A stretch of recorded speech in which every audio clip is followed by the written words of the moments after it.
Salut le temps.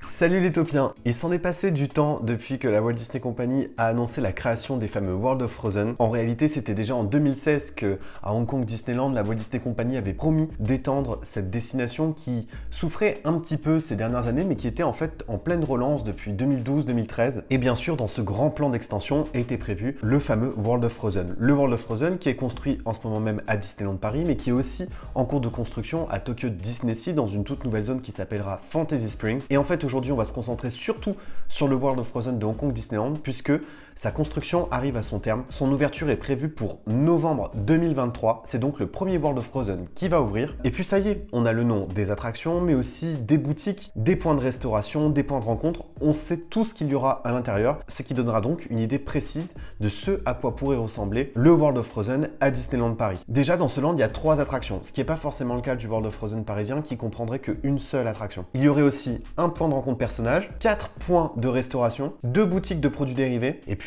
bien entendu tout le reste du décor, donc le port, le royaume d'Arendelle, le château qui servira de point de rencontre pour rencontrer Anna et Elsa. Il y a aussi une forêt qui va entourer le royaume. D'ailleurs, vous voyez sur ce tout nouveau concept art la totalité du décor à Hong Kong Disneyland. D'ailleurs, ils se sont aussi amusés à reproduire les montagnes qui entourent véritablement Hong Kong Disneyland puisque la région autour est magnifique. Et là, sur ce concept art, c'est le moment où la nuit tombe. La particularité par rapport à chez nous, c'est que sur la droite, il y a une attraction dont on va reparler juste après qui ne sera pas comprise à Disneyland Paris. En revanche, tout le décor de gauche avec le château d'Arendelle, l'entrée de l'attraction, le royaume d'Arendelle, le palais de glace de Elsa, la montagne, tout ça, c'est un décor qui est actuellement en cours de construction à Disneyland Paris. Et où est-ce que se situe ce land à Hong Kong? En fait, il se situe dans une extension du Fantasyland, derrière l'attraction Dumbo et derrière le Hong Kong Disneyland Railroad. Donc en fait, il dépasse le tracé du Railroad et c'était quasiment sûr que toutes les extensions de Hong Kong allaient fonctionner comme ça parce que en réalité, le parc était déjà tout petit et donc le tracé du Railroad était déjà très restreint. Et donc, il faut s'enfoncer un petit peu plus loin dans le parc pour descendre jusqu'au royaume d'Arendelle. Comme je vous le disais tout à l'heure, on sait désormais quels sont les noms des boutiques, des points de restauration. On sait par exemple qu'il y aura une boutique de confiserie qui s'appellera Northern Delight. Ce sera tout de suite sur la gauche à l'entrée du land. C'est une boutique de sucrerie et son nom est inspiré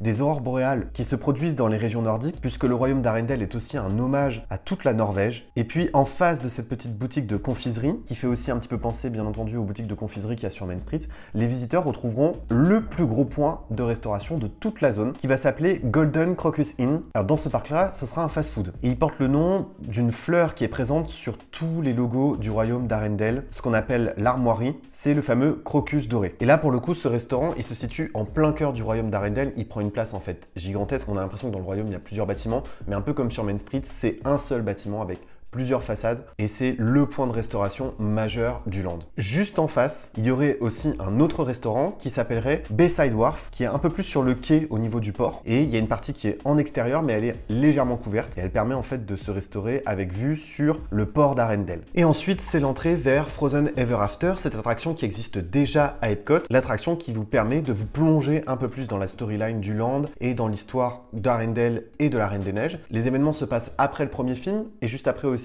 le court-métrage Frozen Fever. On est en plein été, mais il y a une journée de la neige qui est célébrée en plein milieu de l'été. Et donc les visiteurs sont invités à aller se rendre vers le château d'Elsa pour lui montrer en gros quelle est la surprise que les visiteurs d'Arendelle lui ont préparée pour ce fameux Snow Day in Summer. On ne sait pas encore si ce boat ride est une réplique parfaite de Frozen Ever After. C'est sans doute pas une réplique parfaite parce qu'à Epcot, il y avait une contrainte de place. C'était un ride qui existait déjà auparavant, mais sans la licence. Il est peu probable aussi qu'il y ait l'utilisation des animatronics avec projection. Il se pourrait que ce soit des vrais audio animatronics comme ceux qu'on a l'habitude de voir à Disneyland Paris, donc sans projection, parce que l'effet n'a pas forcément convaincu le public sur place. Et c'est bien une attraction que nous, on aura à Disneyland Paris. Donc c'est un boat ride en intérieur dans lequel il y a plusieurs chutes. Il y a aussi une chute en arrière, en principe, s'ils ont conservé ce principe-là. Et puis, il y a plusieurs scènes très musicales, puisque à chaque fois qu'on rentre dans une pièce, les personnages chantent, et c'est Olaf qui est le narrateur et qui vous raconte toute l'histoire. Et on aperçoit notamment Elsa interpréter Let It Go, mais il y a aussi Christophe, Anna, et comme je vous le disais, Olaf et même Sven qui interprètent les musiques phares du film. Et puis, il y a aussi des petits personnages qui étaient apparus dans Frozen Fever, qui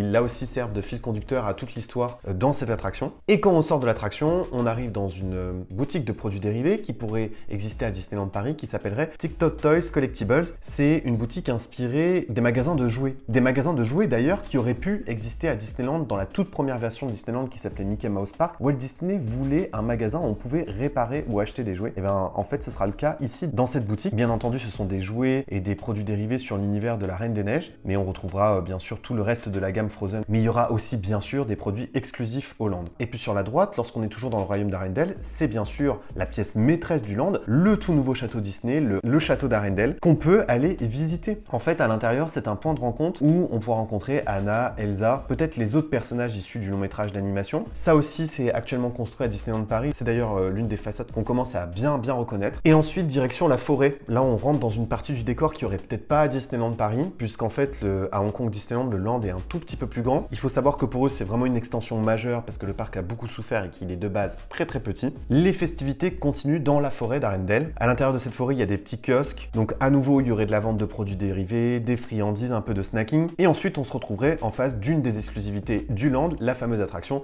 Wandering Oaken Slidey Slide. Une attraction dont on sait enfin ce qu'il y aura à l'intérieur parce que c'était vraiment un mystère cette attraction. Elle était à la fois très peu citée, très peu montrée, mais ça y est, les Imagineers ont vraiment montré en quoi elle consistait, quel était le concept et à quoi ressemblait le coaster. Donc c'est un petit coaster familial dans une montagne d'Arendelle. C'est une attraction qui permettra de faire voyager les visiteurs à travers la forêt d'Arendelle, qui actuellement est en fête pour célébrer aussi cette journée de la neige en été. On commence d'abord par visiter la fameuse boutique d'Oaken qui apparaît dans le film, et ensuite Olaf et Sven nous emmènent sur une luge. Et en fait, c'est les véhicules, c'est le fameux coaster, et donc on parcourt la forêt à toute allure. Et en fait, on a vu à la fois des nouveaux concept art, les véhicules, mais surtout ce à quoi pourrait ressembler véritablement l'attraction d'un point de vue définitif sur cette image. Pour moi, c'est un type de coaster clairement très inspiré de celui qui existe dans le New Fantasyland du Magic Kingdom, inspiré du classique d'animation Blanche-Neige et les 7 nains. C'est donc très familial. En revanche, je ne sais pas du tout s'il y a une partie Dark Ride. Et ensuite, si on continue sa balade, et bien juste après l'attraction, il y a une aire de jeu, donc comprise comme étant la fameuse troisième attraction, mais c'en est pas une.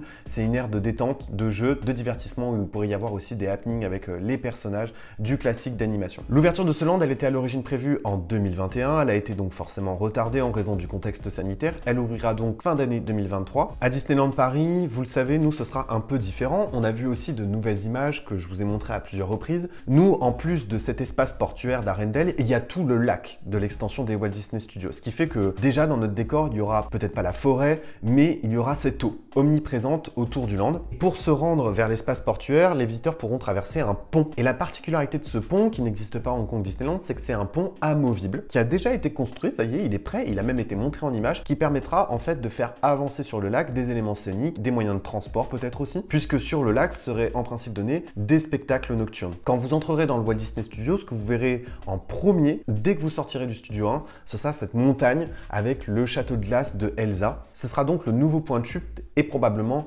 l'un des nouveaux emblèmes du Walt Disney Studio. Ensuite, les visiteurs avancent vers le lac. S'ils se dirigent vers la droite, ils passent devant le fameux restaurant Art Nouveau, qui pourrait être un restaurant sur l'univers des princesses Disney. Les visiteurs continuent d'avancer et là, en fait, ils sont tout proches de l'entrée de Cars Road Trip, la nouvelle attraction, enfin l'attraction rethématisée, Studio Tram Tour rethématisée de manière un peu cheap.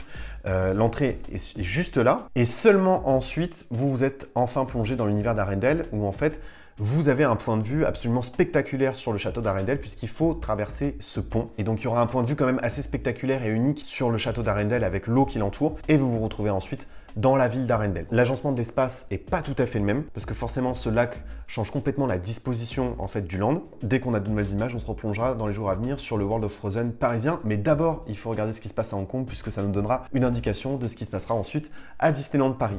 Voilà, j'espère que cette visite du World of Frozen vous a plu. N'hésitez pas à me dire ce que vous en pensez en commentaire. Et d'ici que tout ça ouvre, n'oubliez pas que vos rêves sont éternels. Bye!